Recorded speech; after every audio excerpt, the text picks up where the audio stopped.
Hello everyone, welcome to From the Star Wars Home Video Library. I'm your host Nathan P. Butler, and this time we're taking a look at another exclusive from Target, very much like the Episode 3 Revenge of the Sith coin exclusives and an earlier look at a Clone Wars exclusive. In fact, it's Clone Wars that we are returning to. I've been made aware of a Clone Wars exclusive I didn't realize existed, and as soon as I knew about it, I hunted that thing down and added it to the library here. So let's recap here, because it's been a while since we looked at the Clone Wars. We have the Clone Wars on DVD, originally released as one option, with a single disc release without much in the way of bonus features to speak of. We then also had a 2-disc special edition of it, which had that lenticular cover, a regular cover with Anakin underneath. This did have those bonus features because the bonus features were on the second disc. This also included a code for a digital copy, which was actually unlocked on a disc that was included. We then later started looking at exclusives for that on DVD, and we saw that Best Buy exclusive Steelbook, and we saw that Target had an exclusive as well. That was this, right? With one of the Coruscant Guard troopers here on the front. That may actually be Fox, Commander Fox. Then we had Clone Wars logo. We had Anakin, Obi-Wan, Yoda, Ahsoka with the clones behind them there. And then the back being essentially the same as those other releases. And disc art-wise, we had the troops by the Jedi, by the gunship getting ready to leave as disc 1. And then a pair of the Coruscant Guard here on disc 2. We also found that there was a Blu-ray release, the very first Star Wars Blu-ray ever. This is the regular one. We have our lenticular cover here. We have Anakin underneath. It is a single Blu-ray plus a DVD, but the DVD doesn't have regular content. It is the digital copy. There's a slip in here that comes with a code to unlock it, and then you would download it or load it off of that DVD rather than downloading online. But this is a regular release, and I had thought this was the only Blu-ray version available for the Clone Wars film. But I was wrong. Turns out that Target didn't just have that exclusive DVD, they had an exclusive Blu-ray, which actually came with an exclusive variant comic book. That is this. Notice there the same kind of cover as that exclusive DVD from Target, but this is kind of thick for something that's meant to be a Blu-ray here. You got your characters there on the cover, THX down at the bottom, Blu-ray up at the top. There's your edge, again, kind of thick. Other edge, kind of thick. The top is kind of open here, as is the bottom, because this is just a slip cover. Okay?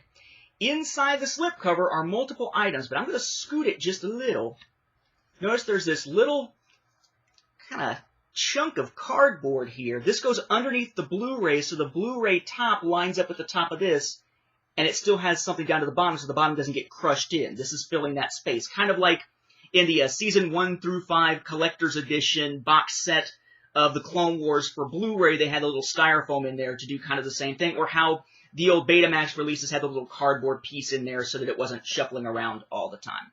But inside the slipcover, you've got, look at that in a second, the same kind of cover used for the Blu-ray,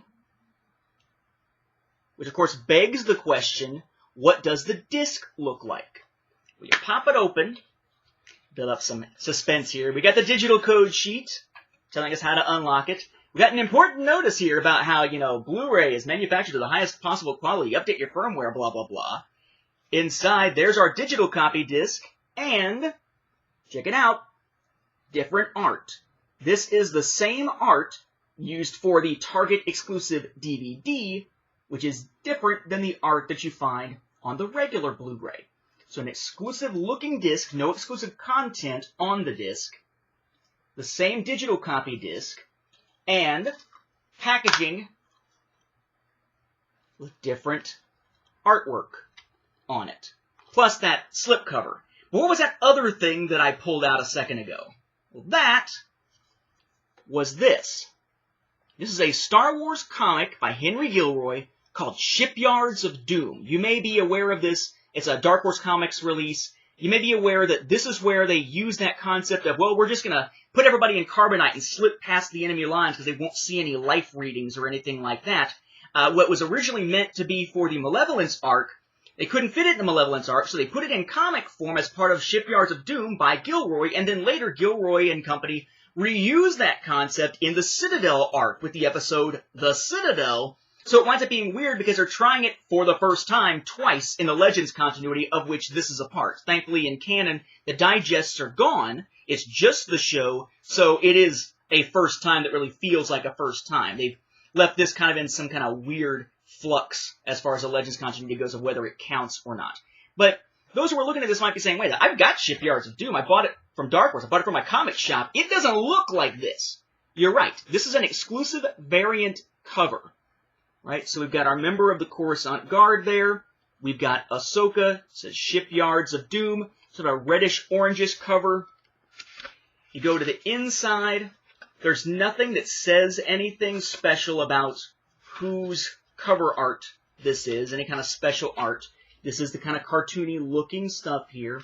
Nothing on the back indicates that this is a variant. You just look at it, and you look at the cover, and you know this isn't the same cover as originally released.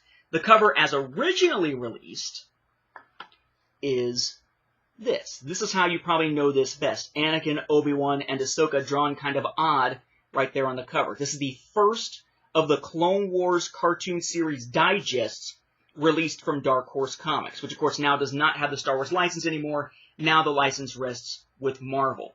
But you get an exclusive comic, or at least a comic variant, with your exclusive variant cover and variant slipcase and variant disc art coming to you from Target if you had bought there in 2008 for the Clone Wars theatrical film.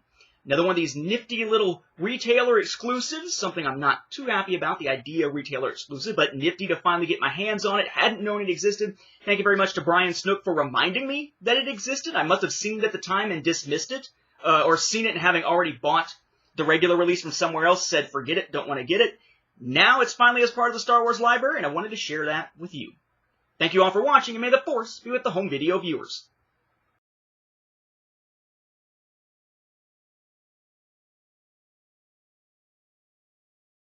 We also saw that there was an original Blu-ray release. In fact, the first Star Wars release ever on Blu-ray, and that was this, the regular release. Again, lenticular cover, Anakin underneath, a single-disc regular release, but there was an extra disc in here that was a DVD, but it was used to store the digital copy with which this came... I'm